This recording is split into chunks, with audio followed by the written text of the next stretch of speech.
Welcome back, everyone, to the Wedge 52 Gridiron Podcast. I'm your host, Wedge. Today's episode will be the wild card preview. The NFL playoffs are finally here.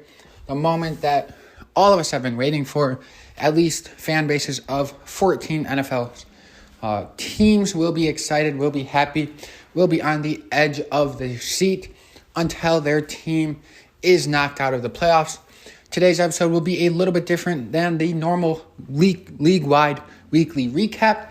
But before we jump in, please make sure you press that follow button right here on Spotify, as well as check me out on Instagram and Twitter at Wedge52Gridiron to be up to date in the news on all of the latest Wedge 52 Gridiron content as the NFL playoffs have arrived.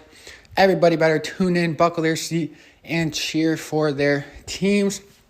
In today's episode, I'll go over the Week 18 scores, a couple of headlines, and then get right into the playoff power rankings.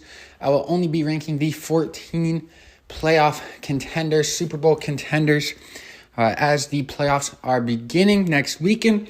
Then I'll announce the Week 18 in performance of the week, go over my Week 18 picks and season record on my picks. Throughout the entire season, I picked every single game of the season.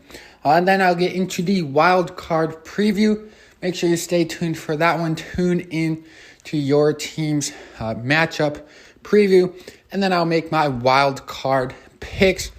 Let's jump right in with last week's scores. Steelers beat the Ravens 17-10. Texans beat the Colts 23-10. Vikings lost to the Lions, 20-30. Saints beat the Falcons 48-17. Jaguars with a playoff collapse. I believe they lost their six out of their last 9 or something like that. They lost to the Titans 28-20 and eliminated themselves from the playoffs. The Jets beat Belichick and the Patriots for the first time in 15 matchups, 17-3. Bucks beat the Panthers 9-0. Browns lost to the Bengals 14-31. Seahawks with the comeback win over the Cardinals 21-20. The Packers beat the Bears 17-9 and clinched themselves a playoff spot, that number 7 seed in the NFC. The Eagles continue their downward spiral, losing 27-10 against the New York Giants. Jalen Hurts was pulled from that game at halftime, dealing with a finger injury, as well as probably, they were already down pretty big at that point in the game. The Rams beat the 49ers 21-20. Raiders beat the Broncos 27-14. Chiefs squeaked one out against the Chargers 13-12. Cowboys looked good against the Commanders 38-10. Cowboys played their starters majority of the game, until it was clinched up good. And then the Bills beat the Dolphins in the last game of the 2023 NFL regular season, 21-14. Those are the scores from the Week 18. Teams that made it into the playoffs on the NFC side. The 1 seed is the San Francisco 49ers, 2 seed Dallas Cowboys, 3 seed Detroit Lions, 4 seed Tampa Bay Buccaneers, 5 seed Philadelphia Eagles, 6 seed Los Angeles Rams, and the 7th seed Green Bay Packers. On that NFC side, the San Francisco 49ers earning the first round bye. In terms of the AFC, that number 1 seed is the Baltimore Ravens, number 2 seed Buffalo Bills, number 3 seed Kansas City Chiefs, number 4 seed Houston Texans, number 5 seed Cleveland Browns, number 6 seed Miami Dolphins, and number 7 seed Pittsburgh Steelers. The Baltimore Ravens earning themselves the first round bye on the AFC side of the NFL. Moving into my playoff power rankings, everything from the previous 18 weeks has gone out the window. It is a new season. All that matters for every single team in the league right now is to win their current matchup, get to the next week, and do it again. That's what the playoffs is all about. Win or go home. Here is my playoff power rankings. At 14, the Steelers. At 13, the Packers. At 12, the Eagles. At 11, the Buccaneers. At 10, the Dolphins. At 9, the Chiefs. At 8, the Rams. At 7, the Texans. At 6, the Browns. At 5, the Bills. At 4, the Cowboys. At 3, the Lions. At 2, the 49ers. And at 1, the Baltimore Ravens. That is my playoff power rankings as we head into this wild card weekend. Should make for some interesting matchups. There is 6 matchups, spanning across Saturday, Sunday, and Monday this upcoming weekend to determine the winners of wild card weekend. Before we move into the playoffs, let's take one final look at Week 18 with Week 18's him performance of the week. Some of the candidates include Nico Collins, who had 9 catches for 195 yards and a touchdown. Jonathan Taylor, who had 30 carries for 188 yards and a touchdown, as well as 2 catches for 8 yards. Justin Jefferson, who had 12 catches for 192 yards and a touchdown. Breece Hall, who had 37 carries for 178 yards and a touchdown, as well as 2 catches for 12 yards. And the final candidate on the week is James Conner, who had 27 carries for 150 yards and a touchdown, as well as 4 catches for 54 yards on the day. But without further ado, the Week 18 him performance of the week goes to Houston Texans wide receiver Nico Collins. He had 9 catches for 195 yards and a touchdown on the day, including a 75-yard touchdown on the first play of the game for the Houston Texans. 195 yards in the Houston Texans playoff clinching victory to cap off what has been a very, very good season for Nico Collins. Congratulations on being the Week 18 him performance of the week winner. My Week 18 picks went 9-7, moving me up to a regular season record of 173-99 losses. Good enough for a 636 win percentage. Not bad if you ask me. 173 out of 272 wins. Predicting every single matchup, every single week. Couple days in advance. Most of my, recordings are the night before the episode releases. The league-wide episode releases on Wednesday normally, which means most of those picks were done the Tuesday night prior, long before the actives and inactives list are published for the upcoming week. And I'm now moving into the wild card preview. For each matchup here, I'm looking at each matchup happening in this wild card weekend, and I'll be giving a couple of points for each one. The first point is going to be units to watch. The next is going to be the biggest key. And then the third point is going to be the X factor for each matchup. The first one is the Browns at Texans. They play Saturday at 4:30 p.m. Eastern Time. The units to watch is the Texans offense versus Browns defense. That Texans offense is ranked 10th in the league in yards and 7th in the league in passing yards, going up against a very, very strong Browns defense, who is first in the league in yards and passing yards allowed. It's going to be a very big test for rookie quarterback C.J. Stroud and that offense that has looked pretty good behind the rookie for most of the season, even after losing breakout. I guess not really breakout, but rookie wide receiver Tank Dell, who's having himself an incredible year. The Texans did not slow down much with the loss of Tank Dell. The biggest key to this game is going to be the Texans' third down defense. They are 5th in the league at only 35.7% of third downs allowed to their opponent's offense, going against a Browns offensive unit who struggles heavily on third down, ranked 29th in the league at 31.6%. That's going to be the biggest key for that Texans defense, getting off of the field and getting that ball back into their offensive hands, who are going to potentially need, all the help they can get against a very, very good Cleveland Browns defense. The biggest X factor in this game is going to be Browns quarterback Joe Flacco. The reason I say this is because Joe Flacco has been producing a good amount of yards and wins for that Cleveland Browns offense. However, he has a 13-8 touchdown to interception ratio. I believe that those interception numbers are eyebrow raising and potential for that Houston Texans defense. Another way for them to step up and get the ball back into the hands of potential Rookie of the Year quarterback CJ Stroud and that offense behind Nico Collins and Devin Singletary, alongside, of course, CJ Stroud. Moving into the next matchup, the Dolphins at Chiefs. They play Saturday at 8 p.m. Eastern Time. The units to watch in this matchup is going to be that Dolphins offense versus Chiefs D.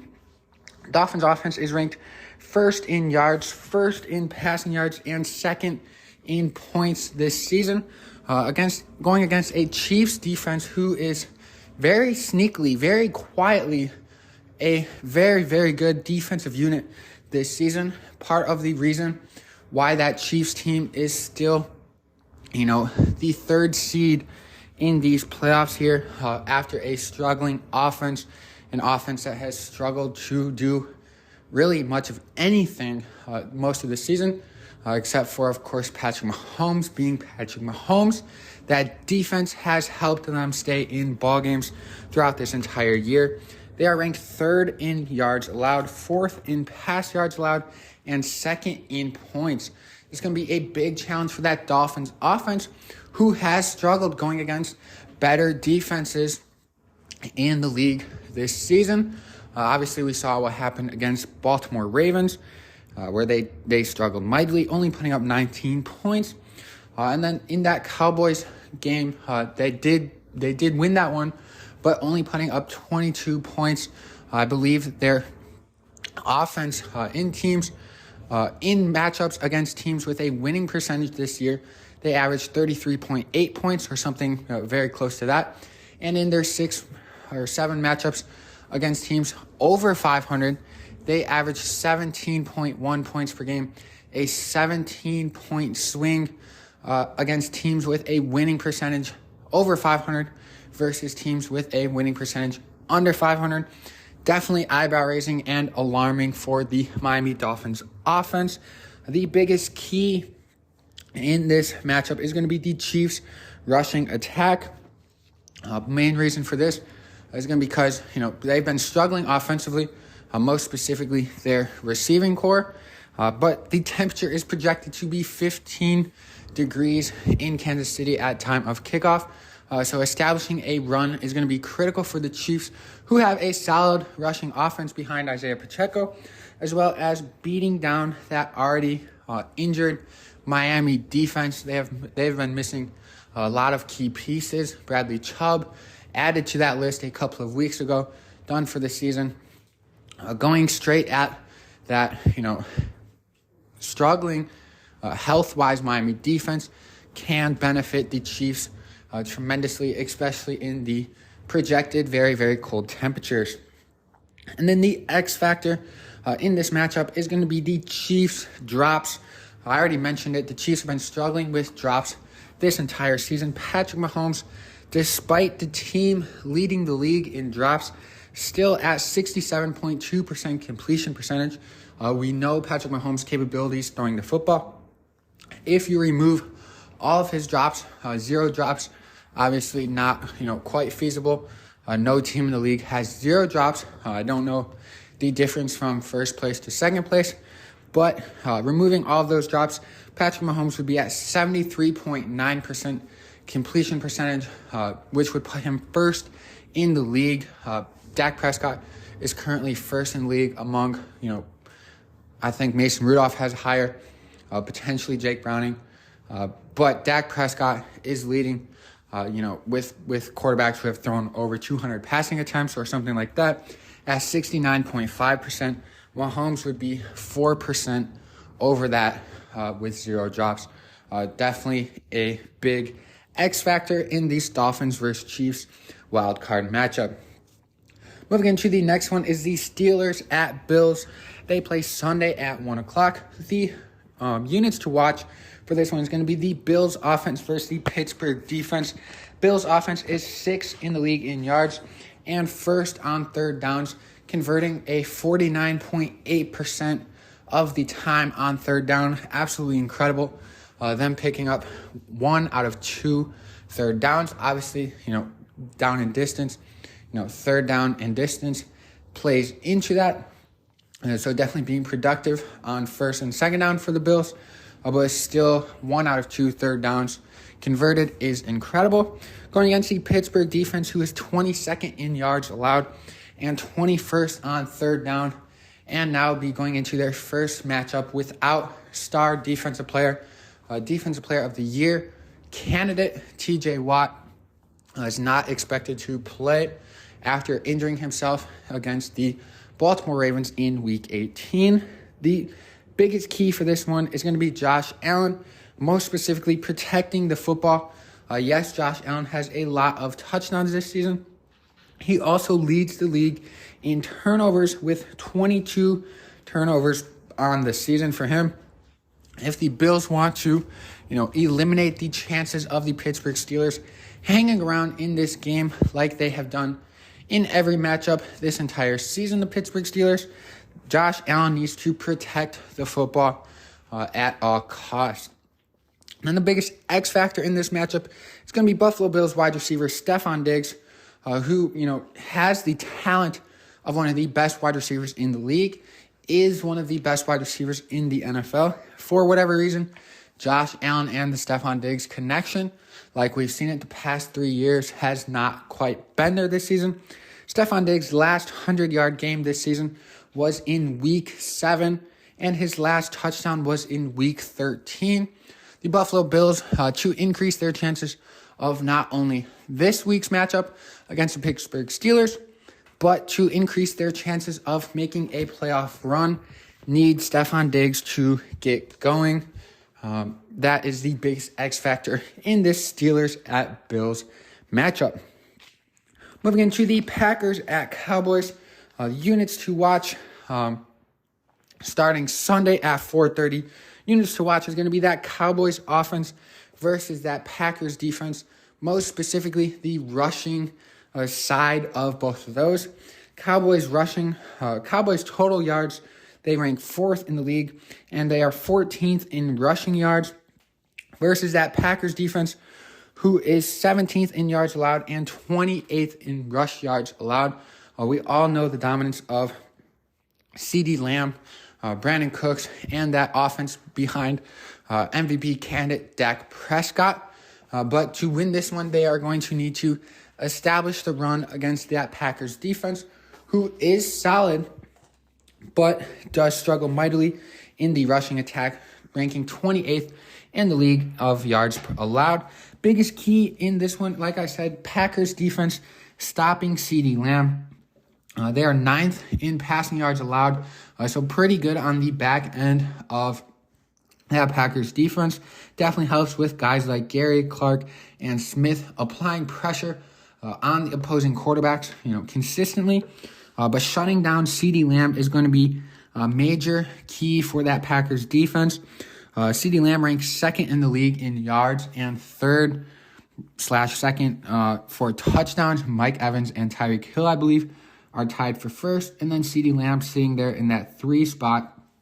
So CeeDee Lamb having one of these seasons for the ages at the wide receiver position. Packers defense is definitely going to want to stop CeeDee Lamb and that passing attack to force them into that rushing offense where they struggle a bit more. The Cowboys do, sitting at 14th in the league for rushing yards. And then the biggest X factor, working right into everything I've just said, Tony Pollard's biggest X factor in this matchup. Only 100-yard game this year and only one game with more than 1 touchdowns. And that came in Week 1 for the Cowboys and Tony Pollard. He definitely needs to get going for this Cowboys offense to increase their chances of winning against the Green Bay Packers and to really help keep that, great passing attack open up there for Dak Prescott and CeeDee Lamb and Brandon Cooks, and allowing them to do what they do best. Moving into the next matchup, the Rams at Lions Sunday night at 8:15 p.m. kickoff. Units to watch in this one is going to be that Lions offense versus the Rams defense. Lions offense has been very good this entire season. Leads the league in explosive plays, which many people may say is the Dolphins. The Detroit Lions, I believe, take that stat there. An explosive play in the NFL is a pass play of 20 plus yards and a rush play of 10 plus yards. I believe the Detroit Lions are first in that category of explosive plays over the Miami Dolphins. They rank third in total yards per game and second in passing yards per game. They will, however, most likely be going without tight end Sam Laporta, who had himself an incredible rookie season. The rookie tight end got injured just a little bit in that Week 18 Vikings matchup. He is currently listed as questionable, but it's looking like he's going to need a week to rest, to heal, most likely. Going against that Rams defense, who ranks 18th in yards and 20th in passing yards allowed. That Lions offense definitely going to want to exploit that defense with the likes of Amon-Ra St. Brown, Khalif Raymond, who's had a lot of big plays this year. Jameson Williams can hopefully get going. And then Jahmyr Gibbs, rookie running back, who has proven that he can be a legitimate dual threat out of the backfield for Detroit there. Biggest key to this one is going to be the Lions starting fast. In the 4 out of 5 of the Detroit Lions losses, the opponent has scored first. This is going to be critical for the Detroit Lions, not only to, get out to a good start, but the Detroit Lions have struggled when playing from behind. Like I said, 4 out of 5 of their losses, the opponent has scored first. Not only this for, benefiting the Lions' chances of winning, but also quieting down that Rams team, who I'm sure is juiced up with a 4-game winning streak. Not only will, scoring first help, calm down that Rams defense, it will also, not give, limit the amount of Rams offensive, momentum that they're carrying into this matchup with the likes behind Matthew Stafford, Puka Nacua, who's Rookie of the Year candidate, and Kyren Williams. Of course, they have Cooper Kupp. We all know what he's capable of. The Lions getting off to a fast start is the biggest key in this one. And then the X factor for this matchup is going to be Rams running back Kyren Williams going against the number 2 rushing yards allowed defense of the Detroit Lions. That Lions defense only allows 88.8 rushing yards per game. Kyren Williams is definitely going to have to get going to help that Rams offense be able to develop and open things up. Matthew Stafford is very capable of, picking apart a defense and making the correct play. That is only going to be harder for him to do so, though, if they have absolutely no rushing attack, especially with, Lions defensive end Aiden Hutchinson absolutely heating up 5 sacks in the past 2 weeks. You do not want his, ears to be pinned back, knowing it is a pass play majority of plays. And then moving into the final wild card weekend matchup, the Eagles at Buccaneers play Monday at 8:15 p.m. The units to watch in this one is going to be the Eagles offense versus the Buccaneers defense. Eagles offense is 8th in yards and 8th in rushing yards, going against a Buccaneers defense that is, quite frankly, one of the worst in the league, probably bottom 10, defense in the NFL, 23rd in yards and 32nd in rushing yards. That Eagles team is struggling very, very bad. Lost 5 out of their last 6 offensive points in those, 5 losses. 19 points, 13 points, 17 points, 31 points, and 10 points. That offense needs to put some points on the board to help out. Their defense has also been struggling, but it starts with allowing more cushion for your defense and getting points on the board. It's going to be critical for that Eagles offense to let the big guys and let DeAndre Swift eat. Swift has been one of the better tailbacks in the league this season. behind a top 5 offensive line led by Jason Kelce. Let the big guys eat in this one. Will help out the Eagles. The biggest key is going to be that Eagles defense, though. 26 in yards, 31st in pass yards, 30th in points, 31st in third downs. Allowed. That Eagles defense has, not lived up to the expectations.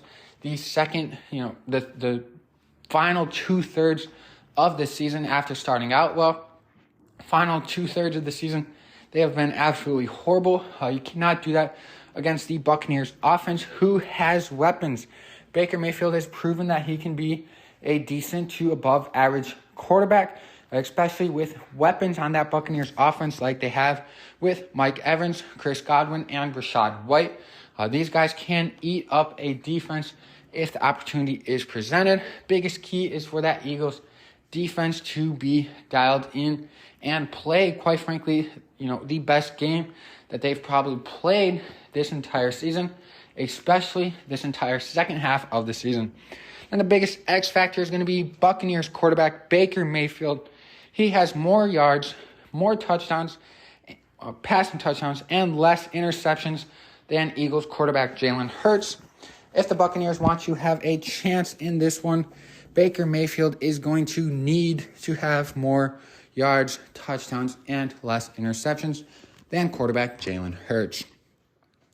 That is the wild card preview that I have for all of you guys. Now just moving into my wild card picks for this upcoming weekend. First round of the 2023 NFL playoffs. I'm taking the home team in every single matchup this week. That means Texans over Browns, Chiefs over Dolphins, Bills over Steelers, Cowboys over Packers, Lions over Rams, and Bucks over Eagles. That's all I have for today's episode of the Wedge 52 Gridiron Podcast. Please make sure you press that follow button. Please share with your fellow NFL fans, your fellow fans of your NFL team as you guys prepare for your playoff matchup. Thank you all for listening. Check me out on Instagram and Twitter. And most importantly, go Ravens.